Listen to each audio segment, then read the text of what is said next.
Hey everyone, in this video I'll be walking you through my paint of the Fire Giant by Cool Mini or Not.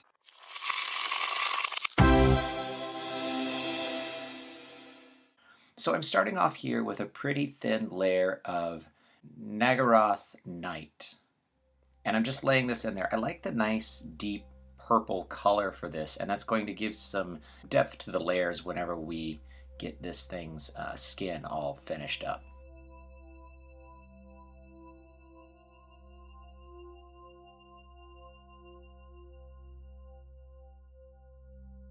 Being a little bit careful here and there, but I'm just now laying down my first thin, watered down layer. And of course you can see that I've gone ahead and already based this, getting into all the nice nooks and crannies.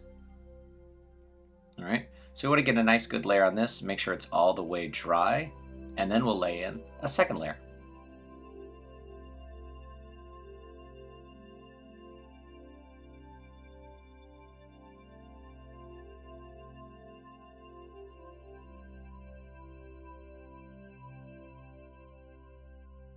So here we have the first layer all dry, and we're going to start with our second. Going back, especially paying attention to places where they're deeper recessed. And this is our second layer all dry. It's going to give us a nice base to go off of when we come in here with our Abaddon Black. Again, I've got this pretty thin. I've thinned this down and I'm going through, and I'm only going to be doing one layer of this because I don't want to lose that depth of the purple underneath the thin layer of black.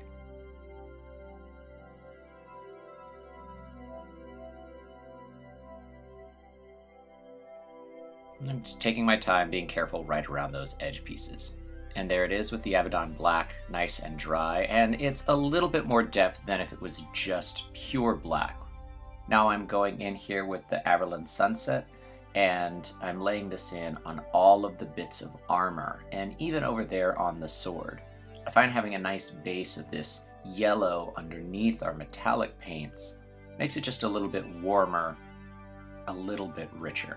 Got a bit smaller of a brush, coming through, being careful with those edges. I don't want to get it too much, I don't want it to spill over and get onto his skin.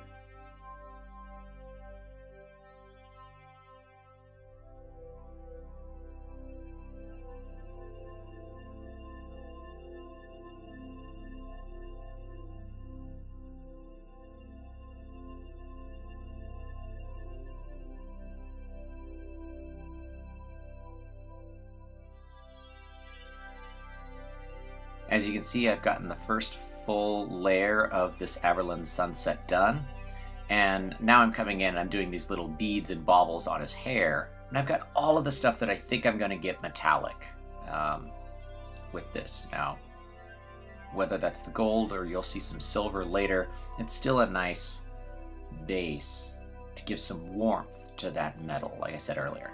I'm being careful with these beads. Nice fine detail brush.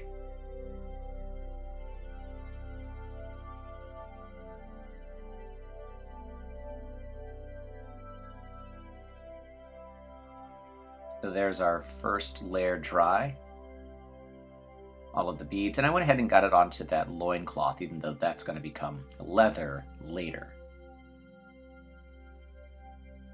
Now there's some places where that's a little thin. You can see here on the gauntlet the white basing peeking through.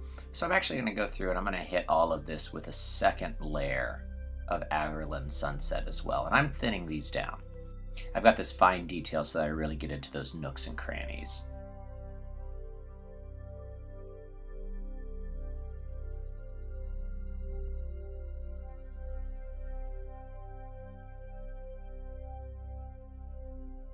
And here you can really see the difference with a second dried layer.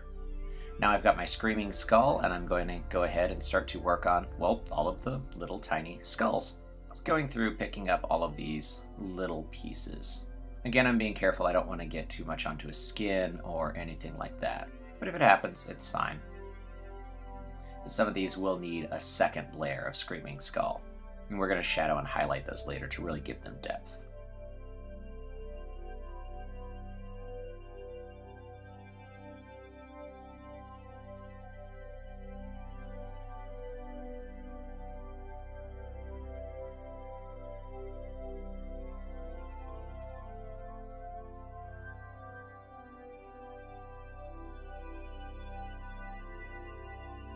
So you can see there are all of those little pieces done. And now I'm coming in here with Jokero Orange, and this is laying in the base for his hair. I've got a really fine detail brush as I go through and do the edges, and I also want to make sure that this is really getting into all those nooks and crannies. This is a really beautiful sculpt, but there are a lot of tight spaces, especially in here with his hair. So that finer detail brush might take you a little bit longer to use, but you'll really be getting into all of those little spaces.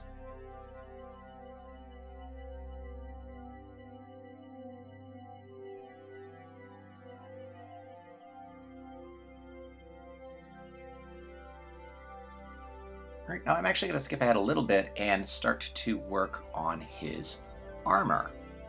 So I've told many of you I really prefer the P3 metal paints, metallic paints, and so I'm using their Blighted Gold, and that's what I've got on all of his armor and on the sword. I've got a little bit softer, larger of a brush as I go in and just lay everything in here. I'll use a fine detail brush later to get really in those nooks and crannies, like I said, but I like how well this fine, or this larger soft brush does. I'm sort of just stippling and pulling the paint out. And I use this straight out of the pot. I know some of you don't like that, but with metallics, I tend to stick with that.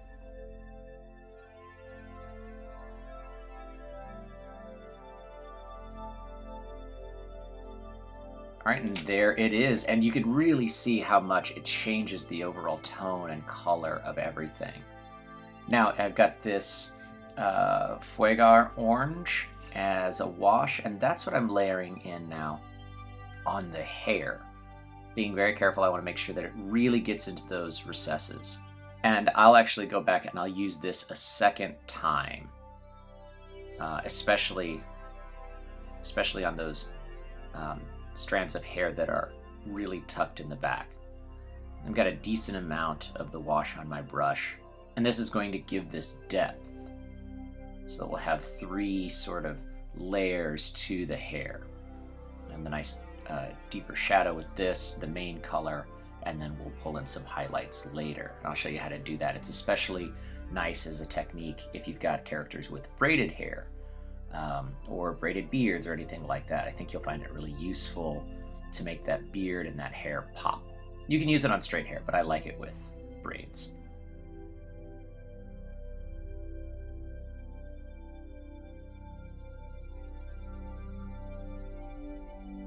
Here he is.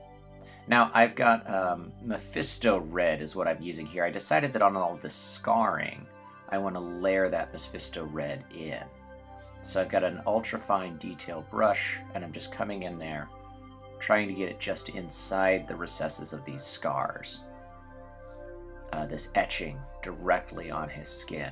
I'm using my thumbnail there to just get a little bit finer of a point. This one takes a little longer, it's a little tedious, but I think the results are definitely worth it.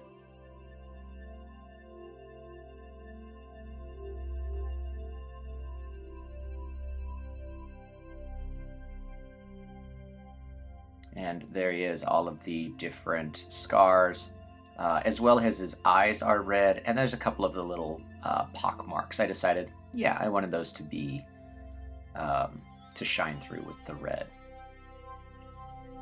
There's a couple of spots right up in here where there's just a little bit of the etching of the scars, so make sure that you pick those up and inside the whole of this gauntlet.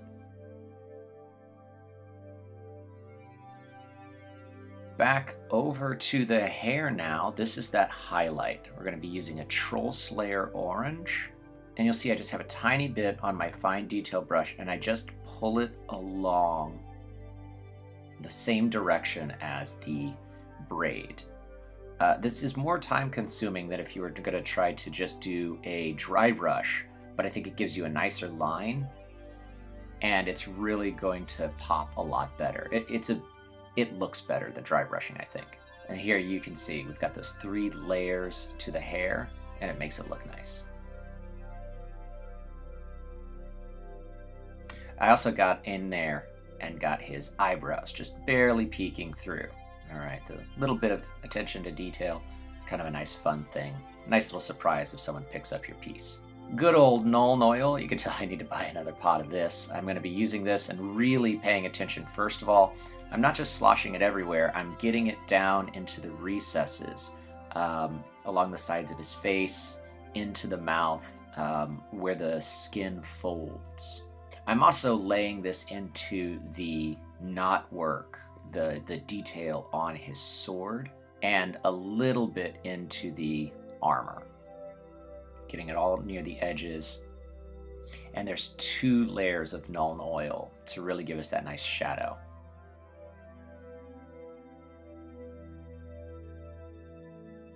Agrax Nightshade is what I'm coming in now, and that's what I'm going to use in order to get all of my shadows on these skulls. And you can see, I mean, just immediately they are weathered and worn, and you can see where the teeth and the eyes and everything are. Doing the shadow on those skulls, especially little pieces like that, it really makes a difference.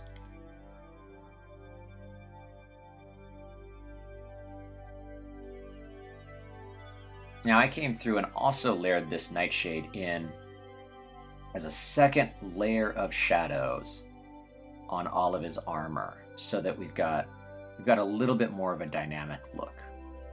This Mournfang Brown is what we're using for his loincloth here, and it's going to give us a nice kind of leathery look. And again, this leather is going to have a bit warmer of a tone. This is thinned down, and so that yellow base, it just looks a little bit more interesting than if it was directly over the white.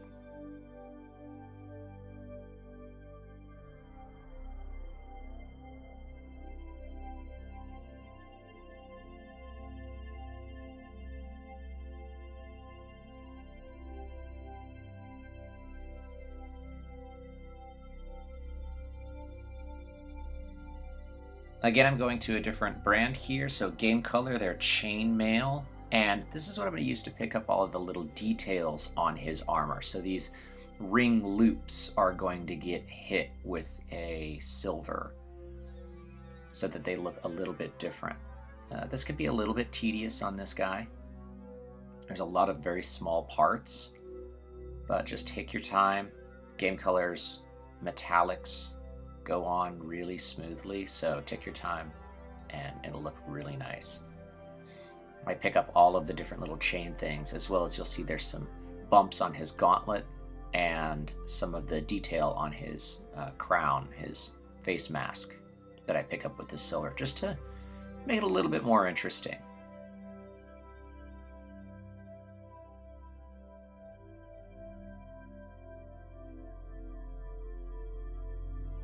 I'm coming back here. Also on the loincloth, there are some little studs that I'm picking up.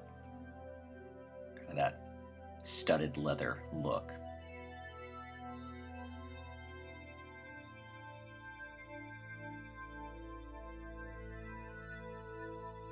It's just wanting to give them a bit more of a dynamic instead of just this solid gold brass armor. Up underneath here is a little tedious, but again, just take your time.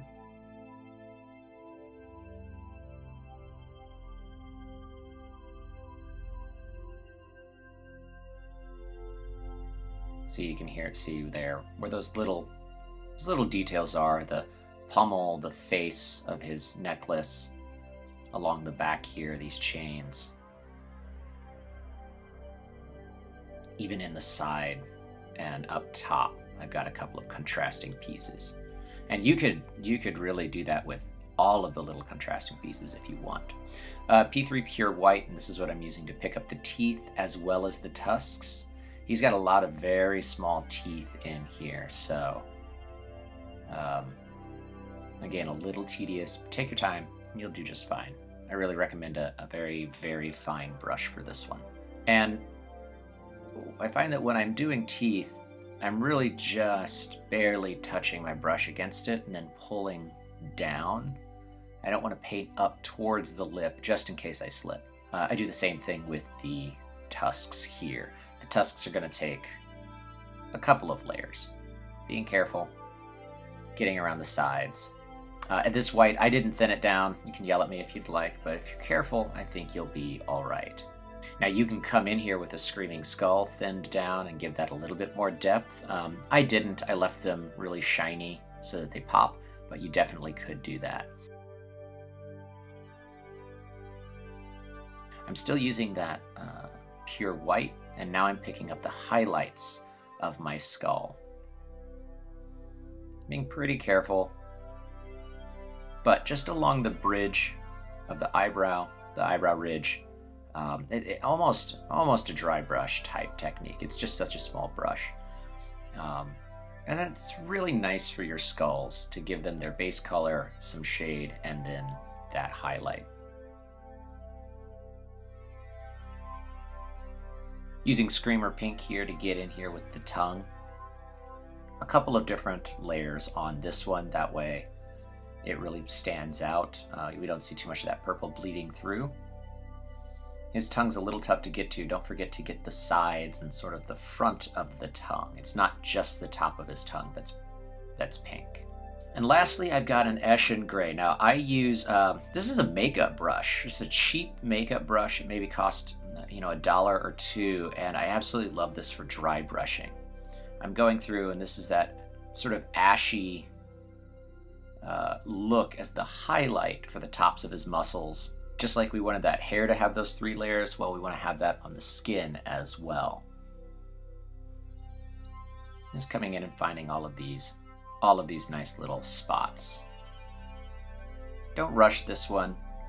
You'll go back, dip the brush, dry it off again. You don't want to get it too wet as you come through and pick up all of these highlights, because you don't want to get down into the cracks between his muscles.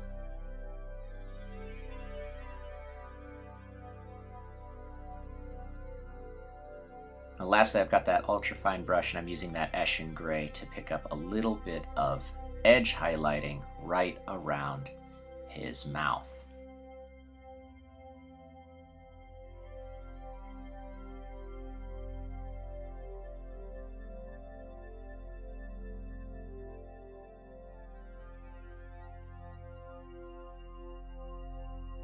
As well as up here, this upper lip and along the side, just to sort of define the shape of this mouth a little bit better.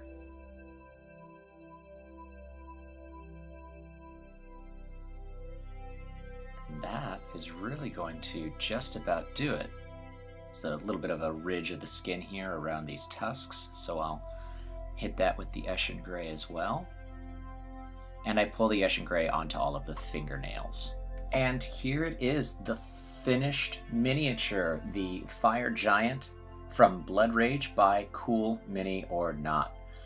You can really see how nice it is to take the time and get those different layers, the warmth of the gold because of that yellow underneath, and the dynamic look of the skin because of the purple underneath, going in, layering in all of those scars with a contrasting color, and picking up that secondary look of metal, so it's not just gold or brass. Now obviously this one has had the sword finished, and I've got some OSL, the object source lighting. I'll show you exactly how to do that in a future video.